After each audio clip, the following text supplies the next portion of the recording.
DY Chandrachud భారతదేశానికి chief జస్టిస్గా వచ్చిన తర్వాత, రిటైర్ అయిపోయిన తర్వాత ఆయనకు ఏ పదవి దొరకలేదా? తాను బాబ్రీ మసీద్, రామ్ జన్మభూమి యొక్క కేసులో రాజ్యాంగ ధర్మాసనంలో ఒక సభ్యుడిగా వ్యవహరించినప్పుడు వచ్చినటువంటి ఆ తీర్పు ఇప్పటికీ భారతదేశం వచ్చేటువంటి 1500 సంవత్సరాల వరకు కూడా ఆ యొక్క విషయాన్ని మర్చిపోరు ఎవరు.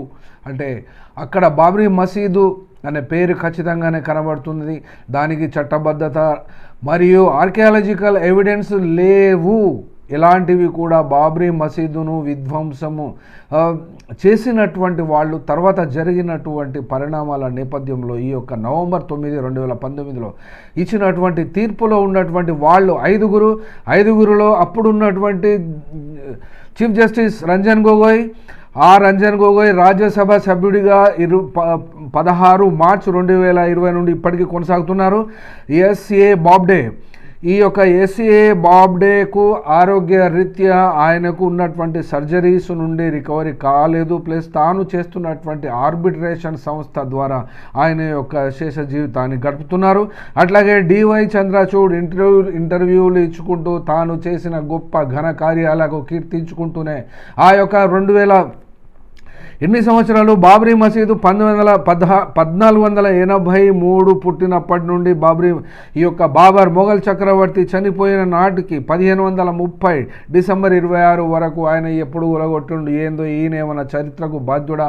ఈ యొక్క ల్యాండ్, ఈ డిస్ప్యూటెడ్ ల్యాండ్లో ఇచ్చినటువంటి వివాదాస్పదమైనటువంటి తీర్పు అది అసలు వాళ్లకు చెప్పినటువంటి వాళ్లకు కూడా ఇప్పటికీ అది వర్తిస్తలేదు. న్యూస్ లాండ్రీ యొక్క రిపోర్టర్ అడిగినటువంటి ఇంటర్వ్యూవర్కు ఇచ్చినటువంటి జవాబు ప్రకారంగా బాబ్రీ మసీదును అపవిత్రం ఎందుకు చేశారు 49లో అనే ప్రశ్న వేస్తే బాబరే అపవిత్రం చేశాడు మొట్టమొదటిసారిగా అక్కడ ఉన్నటువంటి రామాలయాన్ని కూల్చి అనే అర్థంలో చెప్పడం మూలన, అదొకటే కాకుండా జ్ఞానవాపి మసీదులు సర్వే ఎందుకు నిర్వహించడానికి అనుమతి ఇచ్చారు అంటే ఆ సమస్య ఇంకా అయిపోలేదు అంటాడు. అంటే ఈయనకు పోస్ట్ రిటైర్మెంట్ ప్లమ్ ఏమీ రాలేదా, ఏమీ దక్కలేదా అంటే ఇప్పటి వరకు అశోక్ భుయాంది అయిపోయింది.